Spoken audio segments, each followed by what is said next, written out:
हमारे सभी पाठकों को प्यार भरा नमस्कार। तो दोस्तों, आज की कहानी है तुम्हारी वजह से तुम्हारा बाप यह दुनिया छोड़कर चल बसा। मेरा नाम शालिनी है। मैं अपने माँ बाप की इकलौती बेटी थी।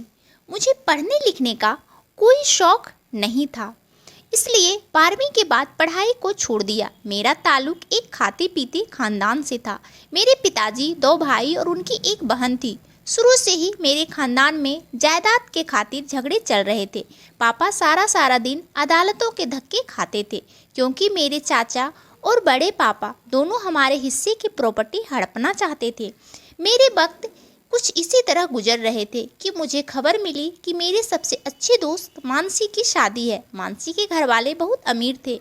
मानसी ने स्पेशली मुझे अपने हर फंक्शन में बुलाया था। मैं उसके मेहंदी के फंक्शन में गई तो घर आते वक्त काफ़ी रात हो गई थी कि रास्ते में एक तेज रफ्तार से गुजरती हुई गाड़ी मेरे पास रुकी और किसी ने मेरे मुंह पर कपड़ा रखा और मैं बेहोश हो गई। मेरी आँख खुली तो अपने आप को एक तहखाना में पाया, जहाँ पहले ही कुछ लड़कियाँ मौजूद थी। ये एक बड़ा सा कमरा था, जिसे मुझे समझने में ज़्यादा देर नहीं लगी कि यह एक कैद खाना है। यहाँ पर छोटे छोटे बच्चे भी कैद थे और कुछ जवान लड़कियाँ भी थी, जिनसे क्लब में डांस करवाया जाता और कुछ को तो कोठों पर बेच दिया जाता। पुलिस भी इस गैंग के साथ मिली हुई थी। इनमें से एक लड़का मुझे देखकर मुस्कुराया। उसे देखकर मुझे बहुत गुस्सा आया। वह मुझे घूरता ही जा रहा था। मैंने डर के एक लड़की का हाथ पकड़ा और उससे कहा कि किसी न किसी तरह हमें यहाँ से निकलना होगा। मैं डर के मारे काँप रही थी। मुझे अपने साथ साथ अपने माँ बाप की भी फिक्र हो रही थी। मेरे बिना उनका तो रो रो कर बुरा हाल हुआ होगा। सभी लड़कियां रो रही थी और बच्चे भी बेतहाशा रोए जा रहे थे। मैं एक बच्चे के पास बैठी। वह बच्चा मुझे बहुत ही प्यारा लगा। मुझे उस बच्चे पर बहुत तरस आया। उसे देखकर लग रहा था कि वो गुस्से से जमीन को घूर रहा है और सोच रहा है कि जैसे तैसे मुझे यहाँ से निकलने का रास्ता मिल जाए। मैंने प्यार से उसे बच्चों के सर पर हाथ फेरा और कहा, तुम इन जालिमी को हाथ में कहाँ से आ गए? मेरे सवाल करते ही वो बच्चा रोने लगा। तभी कुछ लोग वहाँ पर आए और सभी को भेड़ बकरियों की तरह मारने पीटने लगे और मारते हुए कह रहे थे कि चलो, तुम लोगों को कहीं और जाना है। यहाँ पर तकरीबन 50 लोग कैद थे और इस 50 लोगों को कहीं और शिफ्ट होना था। इस अंधेरे कैद खाने में सूरज को देखे बहुत दिन हो गए थे। कुछ पता नहीं था कि कब सुबह होती और कब शाम। यहाँ पर मौजूद कुछ लोगों से ड्रग सप्लाई का काम भी लिया जाने लगा। अब मुझे इस दिन का डर था जिस दिन यह लोग मुझे भी इस घिनौने काम में लगवा देते। अक्सर हम जिन चीज़ों से डरते हैं, हमारे साथ वही होता है। अब ये लोग यहाँ पर मौजूद सभी लोगों के नशे का आदी कर रहे थे। एक दिन मुझे भी एक दूसरे कमरे में ले जाया गया। यहाँ पर मौजूद एक लड़के ने मुझे एक इंजेक्शन दिया। अब रोज यही होता और कब मैं इस नशे की आदी हो गई मुझे पता नहीं चला। और जो लड़का इंजेक्शन देता, मैं उसके पास जाने लगी और उससे अपने मन की सारी बातें शेयर करती और खूब रोती कि यह हादसा होने के बाद मेरे माँ बाप जीते जी मर गए होंगे। पता नहीं लोगों ने मेरे माँ बाप को क्या क्या सुनाया होगा। इस लड़के का, जिसका नाम रोहित था, मुझसे वादा किया कि एक ना एक दिन तुम्हें मैं यहाँ से निकलवा दूंगा। लेकिन इससे पहले किसी ने उस लड़के को पुलिस के हवाले कर दिया। कहते हैं खराब वक्त गुजर ही जाता है, लेकिन जिस पर गुजर रही हो उसे ही पता चलता है वक्त कैसे गुजरा। एक रोज हम लोगों की निगरानी पर जो शख्स रखा गया था, अचानक उसे चक्कर आया और वह गिरकर बेहोश हो गया। हम सब ने इस मौके का फ़ायदा उठाया और वहाँ से निकलकर भाग गए। यकीन करिए कि उस दिन पता चला कि आज़ादी क्या होती है। अपनी जान सबको प्यारी होती है। हम सब अंधाधुंध भाग रहे थे। कुछ लोगों को गोलियां लग गई और कुछ इस भगदड़ में जख्मी हो गए। मैं इतनी जोर से ज़मीन पर गिरी थी कि मेरा बाजू टूट गया था। लेकिन इस वक्त इस तकलीफ से ज़्यादा यही सोचती कि कुछ भी करके यहाँ से भागना है, नहीं तो सारी ज़िंदगी इनकी कैद में रह जाऊंगी। यह एक सुनसान रास्ता था। सड़क के साथ लगा हुआ एक घना जंगल था। मैं इस जंगल में घुस गई और बड़ी मुश्किल से जान बचाकर वहां से निकली। रात काफ़ी हो चुकी थी। सड़क पर आती जाती गाड़ियों को रोकने की कोशिश की, लेकिन रात के इस वक्त कोई भी लिफ्ट देने को तैयार नहीं था। मैंने पैदल ही वहां से चलना शुरू किया, लेकिन 2 दिन की भूख और कुछ नशे की आदत की वजह से मेरा चलना मुश्किल हो गया था। कुछ दूर भागने के बाद मैं वहीं गिरकर बेहोश हो गई। जब आँख खुली तो हॉस्पिटल का वार्ड था। मैंने देखा मेरे पास एक डॉक्टर और 2 पुलिस वाले खड़े थे। मुझे होश में आते ही पुलिस वाले मुझे पूछताछ करने लगे। मैं डर गई थी कि कहीं जिस मुसीबत से निकली हूँ दोबारा उसी में फंस ना जाऊँ, इसलिए मुकर जाना बेहतर समझा। लोगों ने मेरे घर का एड्रेस लिया और मैंने देखा मेरी माँ मेरे सामने खड़ी थी। मुझे देखते ही वो चीखना चिल्लाना शुरू कर दी। लोगों ने बताया कि मेरी माँ आज 6 माह बाद बोली है। जब मैं अगवा हुई तो लोगों ने मेरे माँ बाप को ताने मारना शुरू कर दिया कि तुम्हारी बेटी तो बदचलन थी, इसलिए घर से भाग गई। मेरे पिता यह सब बर्दाश्त नहीं कर पाए और फिर एक दिन वो यह दुनिया छोड़कर चल बसे। मेरी माँ बेटी और पति के गम में दिमागी तौर से बीमार हो गई और आज जब वह मुझे देखी तो चीख चीख कर रोने लगी। 2 दिन अस्पताल में रहने के बाद जब मैं घर आई तो पता चला ये समाज लड़कियों का घर से भागना तो याद रखता है या किसी ने अगवा कर लिया ये नहीं दिखता। हर शख्स अपनी एक नेक लगा कर बैठा रहता है और सब अपनी नज़र अपने सोच के मुताबिक दूसरों पर बातें करना शुरू कर देते हैं। मेरे घर आते ही आस पड़ोस के लोग मेरे घर पर इकट्ठा हो गए और मुझसे सवालों की बारिश होने लगी कि वो लड़का कौन है जिसके साथ तुम भागी थी? तुमने एक बार भी अपने माँ बाप के बारे में नहीं सोचा? तुम्हारी वजह से तुम्हारा बाप यह दुनिया छोड़कर चल बसा। मैंने अपनी सफाई देनी चाहिए पर किसी ने मेरी एक न सुनी, इसलिए मैं चुप हो गई। लोगों ने मेरी माँ से कहा कि अगर तुम अपनी इस बदचलन बेटी को घर पर रखी तो तुम्हें समाज से बाहर निकाल दिया जाएगा। मेरी माँ ने यह सब लोगों की बातें सुनी तो उन्होंने भी किसी से कुछ कहना उचित नहीं समझा, क्योंकि उन्हें पता था कि हमारी कोई सुनने वाला नहीं।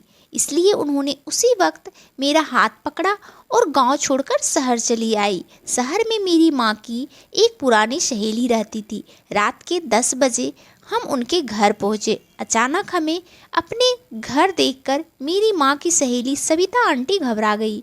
उन्होंने हमें घर के अंदर आने को कहा और एक कमरे में बिठाया। अभी हम सब बातें कर ही रहे थे तभी मैंने देखा सविता आंटी का एक बेटा था जो पागल था।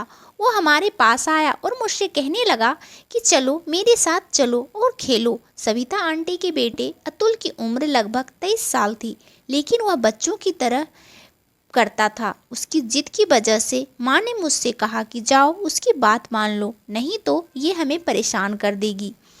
मेरी माँ की सहेली सविता आंटी ने बताया कि उनका बेटा एक बहुत ही काबिल पढ़ा लिखा इंसान था, अपने कॉलेज का बेस्ट प्लेयर था। एक बार मैच खेलते समय किसी खिलाड़ी ने उसके सर पर भारी चीज मार दी और वो बेहोश होकर गिर गया और पूरे 1 महीने अस्पताल में रहा। उसकी हालत में सुधार तो हुआ, लेकिन इसके दिमाग का एक हिस्सा खराब हो गया, जिसकी वजह से ये बच्चे की तरह करता है। हम माँ बेटी सविता आंटी के घर रहने लगे। अतुल सारा दिन अपने कमरे में पड़ा रहता या अपनी माँ से जिद करके अपनी बात मनवाता। अतुल मुझसे घुल मिल गया था।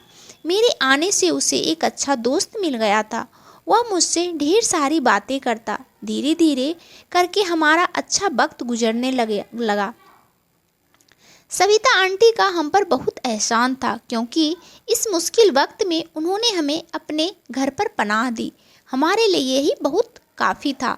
मेरी माँ अपनी सहेली के साथ लोगों के कपड़े सिलती और मैं सारा दिन घर के काम करती। अतुल के पिता अब इस दुनिया में नहीं थे। उनके घर में सविता आंटी और अतुल ही रहते थे। कुछ दिन बाद मेरी माँ की सहेली ने मेरी माँ से एक अजीब सी फरमाइश कर दी कि वो अतुल की शादी मुझसे करवाना चाहती है। माँ ने सविता आंटी से कहा कि अपने घर में पनाह देने की इतनी बड़ी कीमत मत मांगो। लेकिन मेरी माँ की सहेली सविता आंटी ने एक शर्त रख दी, या तो मैं उनके बेटे से शादी करूं या हम अपना बंदोबस्त कहीं और कर लें। सविता आंटी की यह शर्त सुनकर अब तो हमें अपने रूह पर भी भरोसा उठ गया था। मेरी माँ ने मुझसे कहा कि चाहे कुछ भी हो जाएगा, मैं तुम्हारी शादी अतुल से नहीं होने दूंगी, क्योंकि वह पागल है। हम यहाँ से कहीं दूर चले जाएंगे। लेकिन पता नहीं क्यों अतुल के साथ रहते रहते मुझे उससे लगाव हो गया था। वह चाहे जैसा भी था, मुझे वह अच्छा लगने लगा था। मैंने माँ को समझाते हुए कहा, माँ अब हम यहाँ से निकलें तो हम मारे मारे फिरेंगे, हमारा कोई ठिकाना नहीं होगा, इसलिए यही बेहतर होगा कि हम सविता आंटी की बात मान लें। मेरे फैसले पर माँ रोती रही कि मेरी एक ही बेटी थी और कैसा नसीब लेकर आई। हम दोनों माँ बेटी एक दूसरे से लिपट कर देर तक रोते रहे और कुछ दिन बाद मेरी शादी अतुल से करवा दी गई। मेरी शादी पर मेरी माँ बहुत रोई थी, पर मैं क्या करती, हमारी मजबूरी ने मुझे यह सब करने को मजबूर किया। मेरे दिन कुछ इसी तरह गुजरने लगे। अतुल मुझे अपना दोस्त मानता था, पर पत्नी का क्या मतलब होता है उसे बिल्कुल भी नहीं पता था। एक दिन एक भिखारन मेरे दरवाजे पर आई और कहने लगी, मुझे पेट भर खाना खिला, तेरी हर मनोकामना पूरी होगी। उसकी बात पर मैं हंसी थी कि मेरे नसीब में तो मेरा पागल पति है, तो इससे बड़ा दुख मेरी ज़िंदगी में और क्या हो सकता है। मैंने उस भिखारन को खाना खिलाया तो उसने कहा कि जा बेटी, तेरा पति तुझसे बेतिहा प्यार करेगा। उसकी बातें सुनकर मैं हैरान थी कि भला मेरा पागल पति मुझसे क्या प्यार कर सकता है। लेकिन कहते हैं कि दुआएं तकदीर बदल देती है। मेरी ज़िंदगी में भी कुछ ऐसा ही होने लगा। कुछ दिन बाद मैंने महसूस किया कि अतुल के हालत में दिन प्रतिदिन सुधार होने लगा है। अतुल की सुधारता हालत देखकर हमने उसका इलाज दोबारा से शुरू करवाया। इस बार डॉक्टर को भी पूरी उम्मीद थी कि अतुल जल्दी ठीक हो जाएगा। मेरा पूरा दिन अतुल की देखभाल में निकल जाता, लेकिन मेरी मेहनत रंग लाई और अतुल की हालत में सुधार होने लगा। अब वह पहले से बेहतर हो गया। लेकिन अतुल के ठीक होते ही पता नहीं मेरी सास को क्या हो गया कि वह मुझसे नफरत करने लगी, मेरे प्रति अतुल को भड़काने लगी। इन बुरे हालतों में भी किस्मत ने मेरा साथ नहीं दिया और मेरी माँ की तबीयत बहुत ज़्यादा खराब हो गई। मेरी माँ के इलाज में मेरे ससुराल वालों ने साथ नहीं दिया और अचानक मेरी माँ इस दुनिया से छोड़कर चल बसी। मैं अब बिल्कुल अकेली हो गई थी। ससुराल में रहने का ठिकाना तो था, लेकिन मेरा अपना कोई नहीं था। मेरी माँ के गुजरते ही मेरी सास का अत्याचार मेरे ऊपर और बढ़ गया।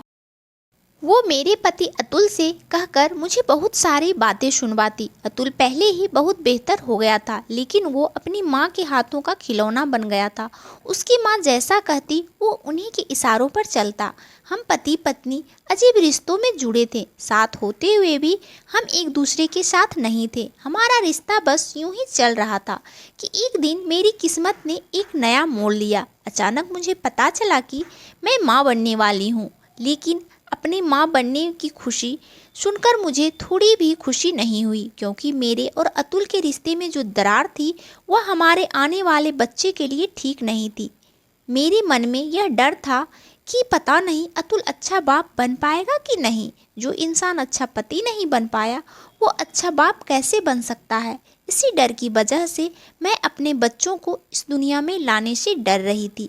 मैंने अपने मोहल्ले के एक औरत से बात की जो सरकारी अस्पताल में नर्स थी। वह मेरी मदद करने को तैयार हो गई, लेकिन अस्पताल जाने के बाद पता चला कि मेरा अबॉर्शन नहीं हो सकता। अगर हमने इस बच्चे को गिराने की कोशिश की तो मेरी जान जाने की खतरा हो सकता है। मैं अपना मायूस चेहरा लेकर घर लौट आई। वो 9 महीने मेरे लिए 9 साल के बराबर थे। किसी तरह यह 9 महीने गुजरे और मैंने 2 जुड़वा बच्चों को जन्म दिया। एक बेटा और दूसरी बेटी थी। बच्चों को देखकर मेरे मन में अजीब सी खुशी थी। अपने बच्चों को देखकर मेरी ममता तड़प उठी और मैंने उन्हें अपने सीने से लगा लिया। बच्चों की पैदाइश के बाद अतुल और मेरी सास का रवैया पहले से कुछ बेहतर हो गया था। वह दोनों मुझे भले ही ना पूछते, लेकिन उन्हें बच्चों से बहुत लगाव था और मेरे जैसे बदकिस्मत के लिए यह काफ़ी था। धीरे धीरे मेरे लिए कुछ इसी तरह गुजरने लगे और वह दिन मेरी ज़िंदगी का सबसे खूबसूरत दिन था जब मेरे बच्चों ने मुझे माँ कहकर पुकारा था। यह बात वही हुई, लोग समझेंगे जिनका अपना कोई नहीं होता। एक दिन मेरी सास और मेरे पति अतुल किसी काम से बाहर गए थे, पर वापस आते वक्त उन दोनों का एक्सीडेंट हो गया और मौके पर ही उन दोनों की मौत हो गई। उसकी मौत की खबर सुनकर मैं फिर से टूटकर चकनाचूर हो गई। वह दोनों मेरे लिए कैसे भी थे, पर वह लोग तो मेरे बच्चों का सहारा थे। यह सब सोच सोचकर सारी सारी रात मुझे नींद नहीं आती कि अब हमारा गुजर बसर कैसे होगा। जो थोड़ी बहुत जमा पूंजी थी वह कुछ दिन चली, फिर धीरे धीरे हमारे घर में खाने के लाले पड़ने लगे। एक माँ खुद भूखी रह सकती है, लेकिन अपने बच्चों को भूखा नहीं रहने दे सकती। मैं अगल बगल के मोहल्लों में काम कर अपने बच्चों का पेट पालने लगी, लेकिन एक अकेली औरत का कोई सहारा नहीं होता और ना तो लोग उसे इज्जत करने पर तुले रहते हैं। लोगों के घर का काम करने जाती तो वहाँ पर उनके घर के मर्द मुझे गंदी निगाहों से घूरते। एक दिन मैं यूं ही ऐसे ही भटकते भटकते जा रही थी कि मुझे पता चला कि एक आदमी को ड्राइवर की ज़रूरत है। मैं गाड़ी चलाना उन्हीं दिनों सीखी थी जब मैं किडनैप हुई थी। वो किडनैपर हमें ट्रेनिंग देते ताकि वक्त आने पर हम गाड़ी चलाकर भाग सके। लेकिन फिर से परेशानी वही थी कि मुझे एक मर्द की गाड़ी चलानी थी, इसलिए मैंने अपना हुलिया चेंज कर लिया और अपने आप को मर्द के पोशाक में ढाल लिया।